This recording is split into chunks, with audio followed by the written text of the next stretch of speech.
Welcome to the AstroFocus for the week of May 4th.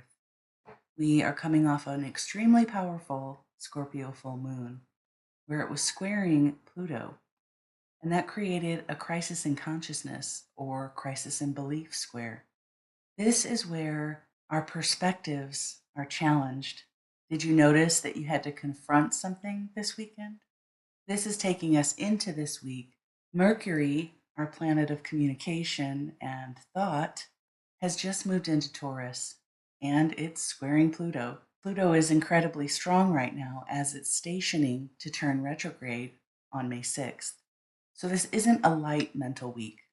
This is the kind of energy that makes you replay conversations, read between the lines, and maybe question what someone really meant. But if we're not careful, we can convince ourselves that we're figuring something out when actually we're going into a spiral. Because it's not just about thinking, this is intense thinking. And intense thinking can feel a lot like truth, even when it's not. So this week, we're not being asked to think better. It's asking us to relate to our minds differently. This square is a crisis in action square. So it's about doing something different.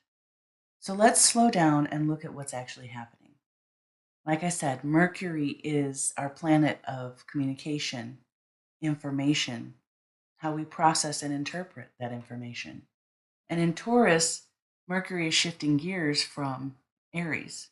Here it wants clarity, simplicity, and grounded truth.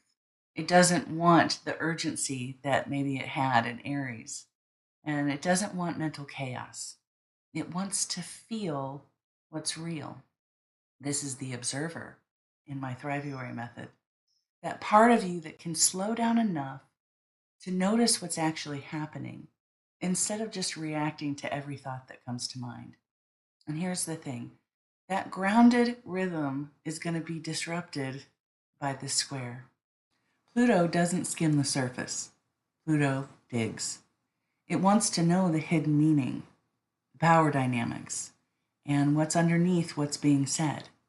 So there's a tension between wanting peace and clarity and the need to get to the bottom of something. And here's where the architect phase comes in, where your mind starts trying to build meaning out of everything. And here's where we might get stuck this week, because not every emotion or feeling that we have needs to have a story attached to it. Pluto may try to convince you, if you just think about it a little bit more, you'll feel better. But Taurus knows that that's not how actual stability works, because what's really happening underneath this is the confrontation with your own mental patterns, the ways you've learned to create a sense of emotional safety through overanalyzing, overthinking, or anticipating. And those things are going to be exposed this week. It's showing you what you've been relying on that's no longer actually supporting you. So the biggest thing to watch is this overthinking, because it will try to present itself as intuition this week. And it'll sound like, I just have a feeling, or I just need to process this more. Something feels off. But that's not necessarily what's happening underneath. So you won't be able to think your way into certainty. We try to remove discomfort by solving something mentally. But the truth is, our minds cannot create that emotional safety. It can create stories. It can create theories. And it even can create temporary relief. But the mind is not where we ground. So if you notice yourself looping, replaying, analyzing others' tones or wording or timing, here's the chance to pause and ask yourself, am I seeking the truth or am I trying to control an outcome? Because they're not the same thing. Taurus is our anchor this week, and Taurus doesn't live in our heads. It lives in the body. So when your mind starts speeding up, the answer isn't more thinking. It's grounding. It's slowing down enough to notice your breath, your posture, your environment. It's asking, what's happening in the now. Not what does this mean? I wonder what they're thinking. What's going to happen next? Because Taurus will pull us out of that projection and back into presence. And presence is where clarity lives, not in the mental spiral.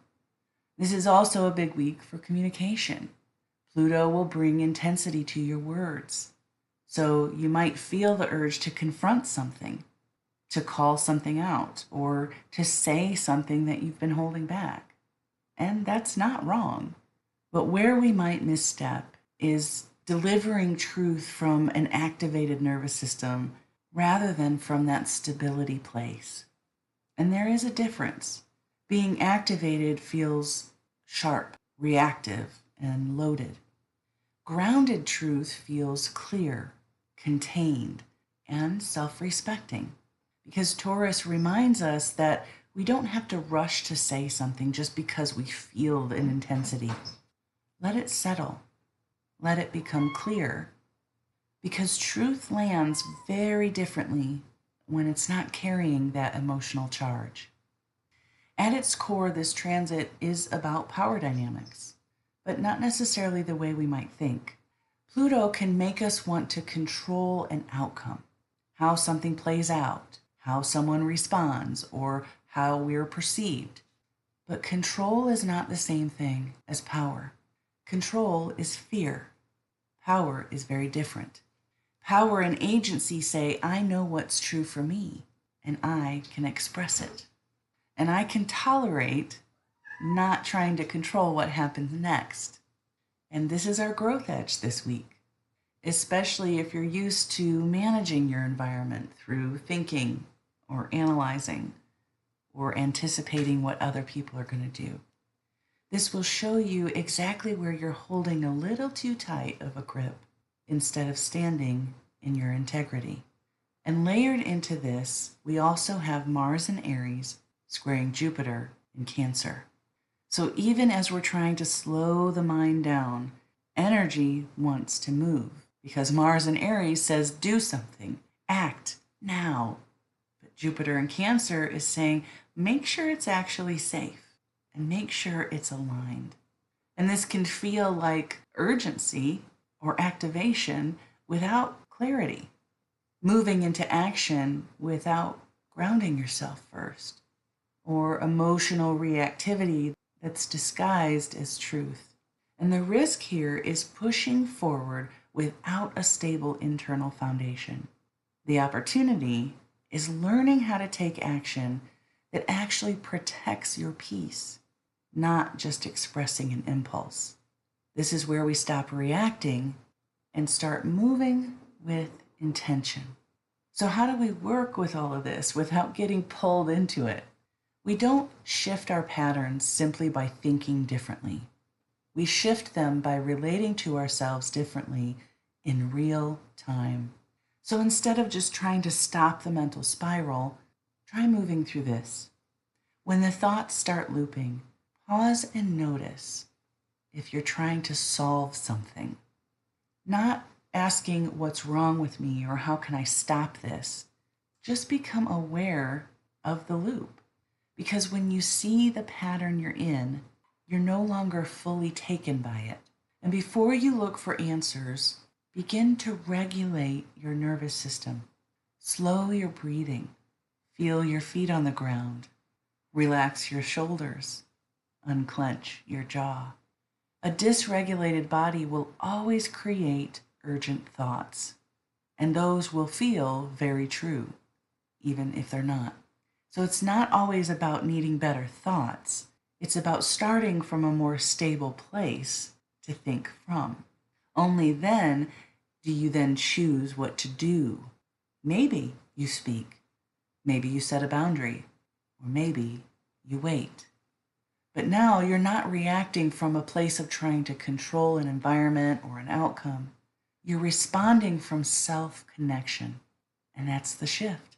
So as this week begins to feel more mentally intense, and if you notice yourself spiraling, or if a conversation feels loaded, it doesn't mean that something's wrong. It means that something is being revealed. And the work isn't to try to figure it out faster. It's to meet yourself inside of it differently. Notice your pattern, ground your body, and then choose your response. Because the truth you're looking for isn't hiding under another layer of thinking. It's underneath all the noise, waiting for you to slow down enough to hear it. If this resonated, stay with me this week. I'm going to walk through some shorts day by day about trust, communication, and emotional stability, and all of it in real time. So until next time, take care of you.